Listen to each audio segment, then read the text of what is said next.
بسم اللہ الرحمن الرحیم۔ شروع اللہ کے نام سے جو بڑا مہربان نہایت رحم والا ہے۔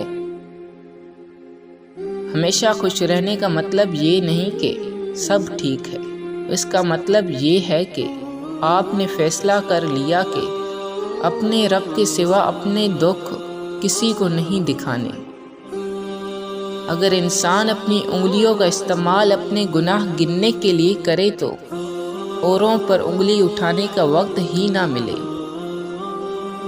گزری باتوں کو یاد کرنے سے صرف وقت ہی برباد ہوتا ہے۔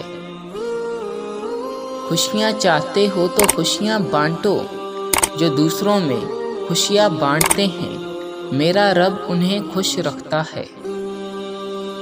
انسان کی سب سے بڑی پریشانی یہ ہے کہ انسان تقدیر سے بہت زیادہ مانگتا ہے اور وقت سے بہت پہلے چاہتا ہے۔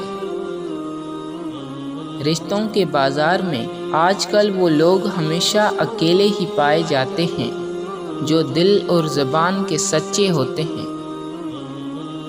عقل جتنی چھوٹی ہوگی زبان اتنی لمبی ہوگی، کیونکہ برتن وہی شور کرتا ہے جو خالی ہو۔ بہت مضبوط ہوں میں، یہ صرف دنیا جانتی ہے، بہت کمزور ہوں میں، یہ صرف میرا اللہ جانتا ہے۔